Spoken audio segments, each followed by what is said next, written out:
Creatures of the night, it's your girl Tati. Let's talk about AEW Collision. Yes, you heard that right, not Ring of Honor. This Thursday, Ring of Honor will be on Friday. They will be airing this episode of Ring of Honor on their Ring of Honor YouTube channel for you to watch. Well, it'll be premiering live, but it ain't live, so go ahead and check that out. But today we had Collision. We're right back in Detroit again, and it's gonna be the last time. After the way they treated Uncle Don and the way they were saying "fuck you, Don Callis," just being rude, we're not going back over there. Now, we start off with Toni Storm, who is they were at a theater venue, and the way they had her in black and white, and it looked like she's in this old theater. She's talking about her first time wrestling and her experience as a wrestler, but with sexual innuendos. I'm just like, that is so me. Like, if you watch my live streams, I'm very much the same way. Entertainment. That's what that is. Entertainment. Toni Storm is absolutely amazing. I did a poll on my live stream about who is the best wrestler in terms of as a champion in AEW, and majority of the votes went to Toni Storm. And honestly, I didn't even need to ask that. I was pretty sure that was the answer I was going to get. However, Mercedes Moné came in really, really close. And I thought that was interesting how two of the ladies out of all the men that are there had more votes in terms of being better champions, but that's neither here or there. Now, they start off with the Paragon backstage. They're disappointed about how they got their ass whooped by FTR, and they want to bounce back into letting everyone know how great of a tag team that they are. They're doing all that talking while Adam Cole is right there with that scrawny ass arm of his, barely holding that TNT title that he doesn't deserve. And here comes the grizzled young veterans. Yes, the grizzled young veterans. Apparently, they're still employed. AEW, remember that they're on the payroll, so they brought them out for this episode, and they're going to have a match with them to start off their, I don't know, we're the best tag team in AEW thing, whatever the situation is. First match of the night, Ricochet goes against Angelico. Now, if you have ever watched Lucha Underground, you know that these two are no strangers to each other in the ring, and they really have a great opening matchup. And the thing is here about Ricochet being bald is absolutely insane. Javon Evans, I hope you were watching that show tonight. I hope you was watching Collision, since you had a lot to say about our crackhead CEO or whatever the fuck he was talking about earlier, but that's neither here nor there either. Ricochet and Angelico, great chemistry. You really see how comfortable Ricochet is, especially with wrestlers that he have experience with in the ring. He's diving deep into that heel energy, and the crowd is right with him. And honestly, I feel like he's having so much fun. Like, you can really tell he's having a lot of fun. He ends up taking the win. However, it's what happened after is crazy. So he noticed that there's a special guest sitting in the front row. Zack Gowen. Y'all remember Zack Gowen? He is the wrestler who wrestled in WWE with one leg. I believe he had, was it cancer? Or he had some type of illness where he ended up losing his leg and he became a pro wrestler. WWE allowed that shit and it happened. Whatever. He's in attendance. He's watching. Ricochet's talking shit about him. And then he goes into the ring after talking shit about, fucking Detroit Lions and everything, pretty much to get everyone upset. Now, he gets close to Zack, and that's when the use of security guards come on out there, and they're trying to keep him away. He starts barely beating up on the security guards, and they're acting like they're near death. And then he takes out that safety scissor that he has, a golden safety scissor, and he's cutting one of the security guards' hair. And I thought, holy shit, that's actually kind of funny. However, Zack Gowen, he's watching, he doesn't like this. So he gets into the ring like he's going to do something. Ricochet drops his ass, hit him with the spirit gun, and even takes off his prosthetic leg, and he's mocking him as he's walking up the ramp to go backstage. And I'm just like, what the hell? I'm going to say this. If you know Zack Gowen, you know he's a wrestler. And maybe it might make you feel a little uncomfortable, maybe, but we're used to it. We've seen his time, and that's nothing. What Ricochet did was nothing compared to what Brock Lesnar has done to Zack Gowen. However, for people who probably never seen it, I'm pretty sure there was a little bit of a shock value to that. But Zack Gowen's alright. Next week, during the whole, what's the name of that thing they're doing next week? Breakthrough or Spring Break, whatever. Zack Gowen's going to be in the match with Ricochet, Tony Khan. I don't know what we're doing. I don't know. After this, we have 8-man tag, Don Callis family versus AR Fox, the Outrunners, and Bandito. The Outrunners had picked AR Fox and Bandito to be their partners, while we had Trent Beretta and them abs, Rocky Romero. Oh my God, everybody just looking so scrumptious. Kyle Fletcher looks so good. And then there was Lance Archer, who was there as well. This was a fun matchup. However, the team with the Outrunners, Bandito, AR Fox felt very random. They're always putting AR Fox in random situations. At some point, y'all gonna figure something else to do with them. And I thought the match was great. The team felt a little off to me, but whatever. This was to make Don Callis' family look strong. And honestly, every time I'm seeing them, and I try not to be biased, but they actually look like a really great team. You know, it's been a while before we actually got to this point where we're just like, oh, okay, Uncle Dom means business with who he has in his group, and everyone looked really great. However, Don Callis' family ends up taking a win, and I did not expect anything less here. I would love to see a little bit more out of AR Fox. The crowd, they really like him. They're cheering for him. They want to see more. I don't want to keep seeing him fucking losing every single time I turn on the television. Now, we get a little pre-tape promo from Jon Moxley, who's talking about the steel cage match he's having with Samoa Joe. You ain't saying nothing that you didn't say yesterday.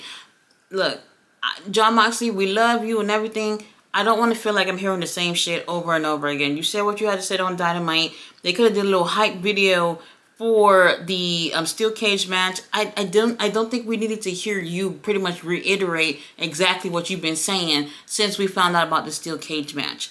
After this, Anthony Bowen, what do you call himself? The pride of AEW, the 5-star tool, something like that. I don't know. Going against Lee Johnson, we have Daddy Ass, who's out there ringside, and we also have Blake Christian out ringside as well. Anthony Bowen's,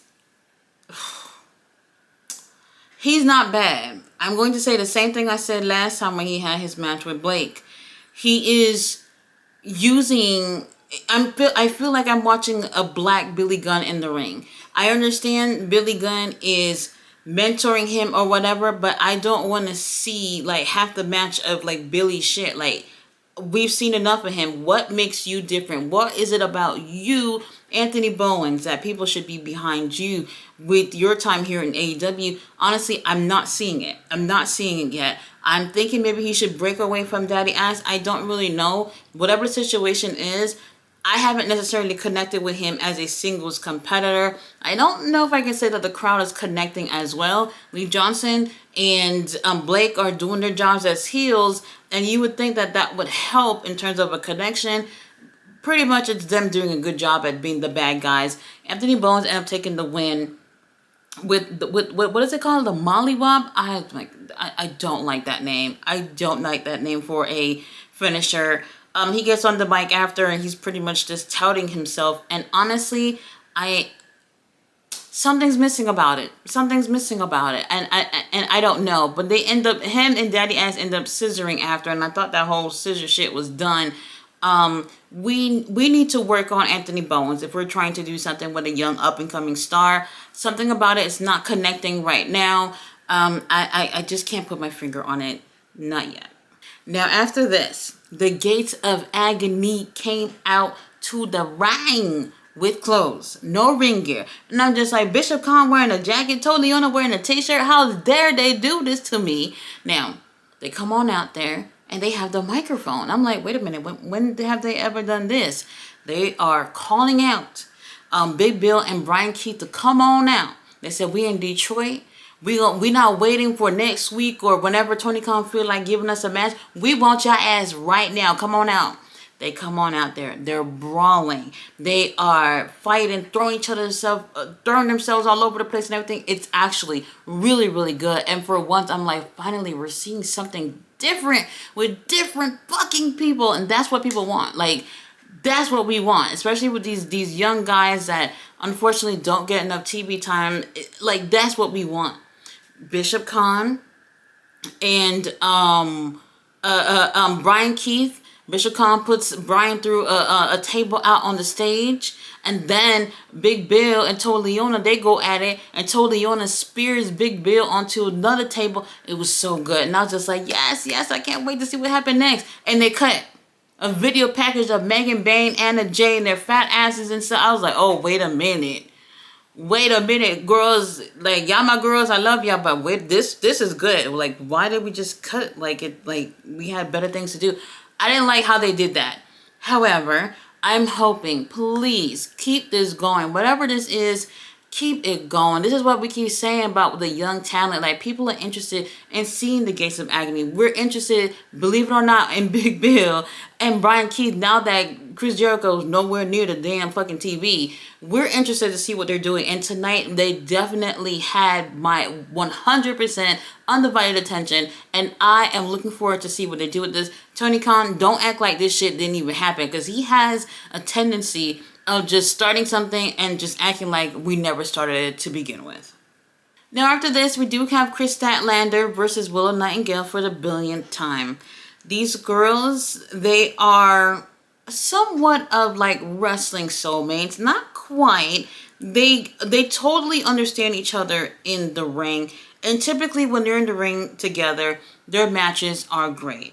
Now, with this match, I think people are probably just feeling like, well, we miss y'all, but y'all could be doing something to move up the ladder instead of being at odds with each other all the time. And what was interesting was you can see Kris Statlander, she wants to win, but she's also like, this is my bestie. Like, I love her. I miss her. I want to call her. I want to snuggle with her. Like you could tell she misses her. Willow probably not fucking with her like that, but she's out there trying to prove a point and trying to take a win over Kris. Now, out of the blue, here comes Wheeler Yuta.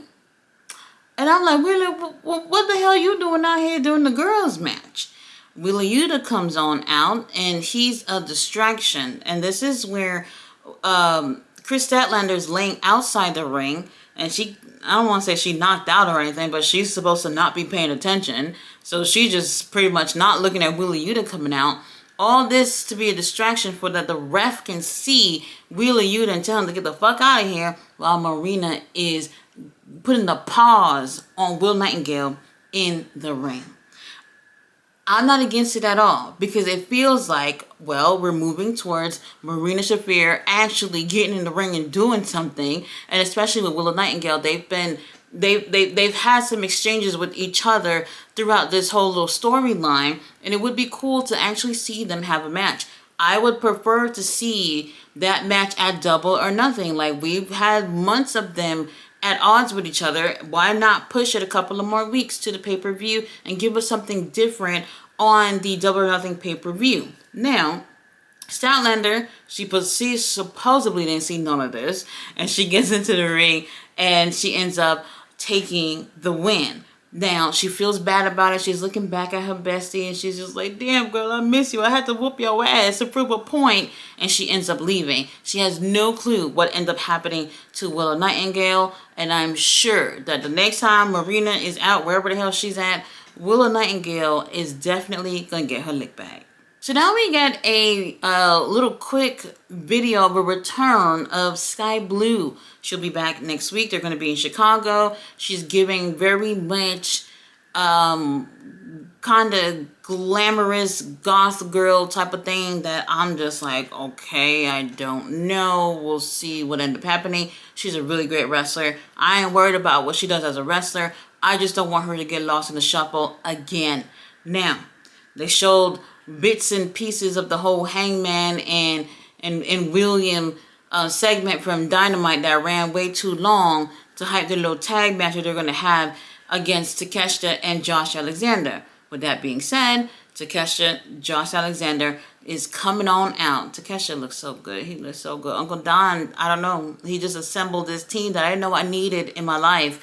Now they're coming out there, and boom, their opponents are already in there. Who is it?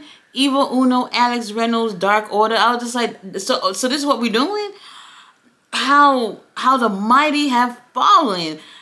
This Dark Order thing, I don't know what it was. Takeshita, Josh Alexander, they didn't even. Takeshita barely took off his coat before he started whooping their asses, and the match was over fairly quickly. Even Don Callis got a chance to stomp them out after the match. I didn't like this. Like, Dark Order, like, that's kind of wild. They finally got some time on television. And I just was like, oh, so this is what we doing? Y'all could have gotten local talent from Detroit. Y'all could have got 2 crackheads from the gas station to get in the ring with Takeshita and Josh Alexander. Y'all did that to Dark Order. Whatever. I hate when they do things like this because Takeshita and Josh is supposed to have a match with William, Ospreay, and Hangman. They are not going to let them squash them like that. So for them to be in a match that's like not even a fucking minute, to do what? Like, how is that going to show anybody their dominance in terms of how they're going to go against William and Hangman? Like, what they did with Dark Order does not compare at all to the type of energy it's going to be with Will Ospreay and Hangman. I hate when AEW do this stupid shit. Since they didn't have anything else to do after that, they also gave a recap video of MJF trying to join the Hurt Syndicate. They took us back to when they beat up Top Flight for no reason at all. Oh my God. After this, Speedball Mike Bailey has part 2 against Dristica. This was really good. This was really, really good. To be honest with you, Mike Bailey, he's fun. He's fun. I like him when he's just getting into things with other people, but I also like him, doing singles matches. I think that gives people a little bit more to look forward to when he's out there on his own and just having to rely on himself. And I think he has really great chemistry with Jalisco. Tony Khan, after seeing this match, there's no reason why Jalisco can't be on the show next week or the week after that. Like, I understand there's those top people that they want to keep putting on TV, but then even the heels are fucking awesome in the ring, and people enjoy watching them too. Now, Speedball Mike Bailey ends up taking the win.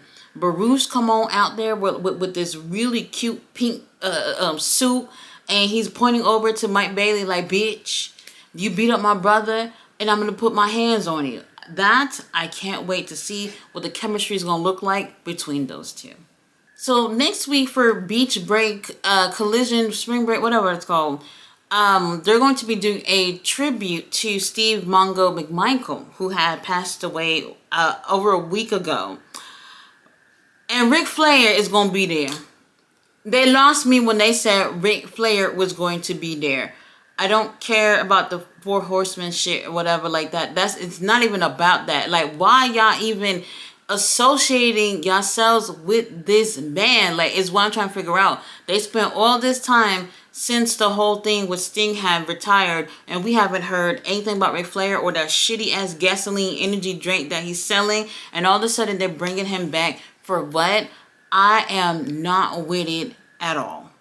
Now for our main event, Daniel Garcia has to go against a member of FTR. Dax Harwood was like, bitch, it's gonna be me. Daniel Garcia has lost all aura, to be honest with you. You can hump the air all you want. It used to be sexy at some point. But now I'm just like, baby, I don't know. Like, I don't know what we doing with Danny. I think he's a great wrestler, but there's something that has to be marketable about him. And when we thinking of the business aspect of pro wrestling, and there's nothing there. There's nothing there. You coming out in crop tops, and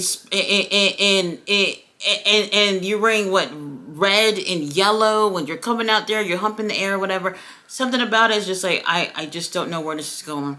Whatever. The match is decent with him and Dax. Dax is bleeding for no reason as usual. And they end up taking the match into the crowd. Does Cash Wheeler get involved? Absolutely. The referee's gonna act like he don't see none of this shit. They're fighting into the crowd. And as they're fighting into the crowd, they make their way to where commentary's at. And remember, last week, they had something to say. Well, not last week, yesterday. They had something to say about Nigel McGuinness being out there. And I was like, well, keep Nigel's name out your motherfucking mouth. What Nigel got to do with this? Now, when they get over there, at first they're not really paying attention to the commentary, but you know why they're over there. And they start arguing with Nigel, and Nigel was like, oh, I'm not going to do anything. I'm a professional. I'm just here to do commentary. I'm not wrestling. And then he sits back down. And Schiavone's like, yeah, you promised you wouldn't do anything. And then Dax over there talking shit and really getting into Nigel. And somehow the Schiavone's kind of instigating, like, oh, he's saying this, he's saying that, you're gonna let him say that, but you promised you won't. And I'm like, bitch, shut the fuck up. Like, why are you talking? So here comes Nigel standing up, and he says, look, I retired. I'm not a wrestler. I retired just like how your hair retired from your head, some shit like that. And then they get to swinging. Dax ends up hitting him, and Nigel doesn't do anything at first, but then they're making their way back to the ring, and at some point the crowd is making a whole bunch of noise. Nigel actually gets into the ring and gets involved. So it's Nigel, Danny, Dax, Cash, all them in the ring, and Daddy Magic came in there for fucking no reason. When I tell you the whole vibe was fucked up where Daddy Magic got in, I was like, why are you here? We already even things up here. Stokely is not even a fucking factor. Like, Stokely being out there is that's not even counting as another person. That whole thing, I was just like, but why did he come out there? It felt really weird. Granted, he was already out there, but at that point, he was not involved in anything. So we already got 4 people in the ring. We did not need you, Daddy Magic. We didn't need you. And he's over there huffing and puffing with his stomach out, looking like somebody lost uncle at the mall. And I'm just like, we didn't need you in this. Where are things going? Oh, you better believe it. Nigel, he needs a match. Nigel's going to need something to warm up to my fantasy booking of Forbidden Door with him versus Zack Sabre Jr. That's just my thing. We'll see if that ends up happening. But he needs something to warm up for when that time comes, because they're going to be in the UK. He might as well get his little TV time while he's over there. The match ends up with no contest, and y'all know what that means. This whole saga is going to continue. And honestly, I don't know if this is helping Daniel Garcia in any way. He just was TNT champion, and honestly, it doesn't even feel like he ever had that title for real, for real. When the whole FTR thing is finished, is back to the motherfucking drawing board, all the way back, like clear the board, wipe it clean and everything. Start from scratch with Daniel Garcia, because he's too young to kind of feeling like we hit a brick wall with him. They could do a lot more. The episode was decent. If you haven't seen it, go ahead and check it out. I will be live tomorrow for New Japan Resurgence. Come check me out, or you can check out the review after the show. See you guys then. Bye.